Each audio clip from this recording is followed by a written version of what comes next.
So after completing with the forebrain, we are going to start with the midbrain. And midbrain, it consists of two important parts. One is called the optic lobe and the other is called the cerebral peduncle. What is optic lobe? You all can see, if you all have seen the structure of an eye, from the eye the optic nerves arises, and that optic nerves goes where? It goes to the brain. So this, the part of the brain which is responsible for the vision, for controlling our vision part, and this vision part, it is present where? It is present in the midbrain. So this optic lobe, it is a butterfly like structure and it is divided into four parts. You all can see, you should know this only for your general knowledge. So this, it is divided into four lobes. The bigger lobes, they are called superior caliculi, and the smaller lobes are called inferior caliculi. Okay, apart from that, you have the cerebral peduncle, and this cerebral peduncle are long, okay, longitudinal section, and it consists of the nerve bands. The function of it, it controls and coordinates the forebrain and the hindbrain. So midbrain, it plays a very important role. Only up to here you all should know that the midbrain, it consists of what? It consists of the optic lobe and the cerebral peduncle.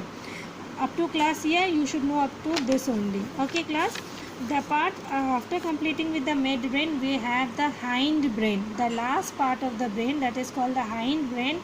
And this hindbrain consists of the second largest part of the brain, that is called the cerebellum. And cerebellum, it is a solid mass, okay, it is written, it is a solid, and it is divided into three lobes. Okay, so two larger lobes and one small longitudinal band, that is called that vermis. Okay, so if I show you the cerebellum here, if you all can see here in the diagram, that this part of the brain, okay, you all can see here that this is usually the overview of the brain, and here it is divided into what? It is divided, you all can see the gyri, okay, the part which is up, okay, the convulsions. In between the convulsions, you can see that deeper grooves are present. These are called what? Sulci. And when this sulci go deeper and deeper, so you see this, it is going deeper and deeper. So the sulci which is going deeper, this is called what? Fissures. Okay. Below this cerebral hemisphere, you all can see a second part of the brain, and this is a solid part. Okay. And it consists of three parts. It is a ball-like structure. If I show you here, class, these are the two lobes of the cerebrum, and they are connected by a band. Okay, this cerebellum, it is connected by a band, and this band, it is called what? It is called the vermis. Okay, so these are the two lobes and they are connected by a band, that is called the vermis. So I have written here only this only.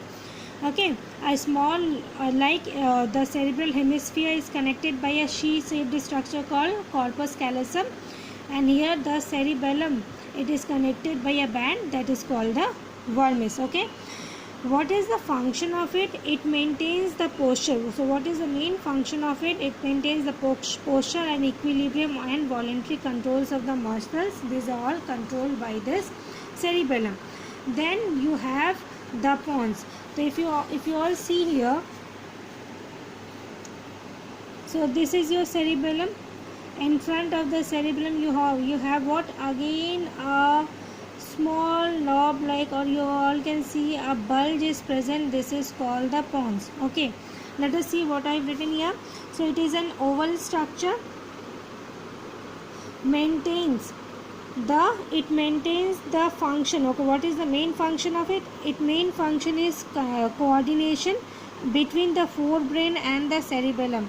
So main function of is the coordination between the forebrain and the cerebellum, and it helps to control. What does it help to control? It helps to control the involuntary actions. Example is facial expression, breathing, etc. So this is controlled by the pons. Okay, after that we have the next part of the brain, that is a tubular structure. You can see here that the oval structure, below this oval structure you all can see it is continuing from the midbrain, and then it is going where? It is connecting to the spinal cord. So this cylindrical structure, a cavity, you all can see, This longitudinal structure, this is called medulla oblongata, and this connects the brain with the spinal cord. You see that the medulla oblongata, it is going into the spinal cord. Okay, so this is all about the three parts of the brain. That is the hindbrain. The hindbrain consists of three parts. Okay, the first part, it is called cerebellum, and this is the second largest part of the brain. Then you have the pons, and then you have the medulla oblongata. Medulla oblongata connects the brain with the spinal cord. Okay, this was all about the hindbrain. So thank you, class.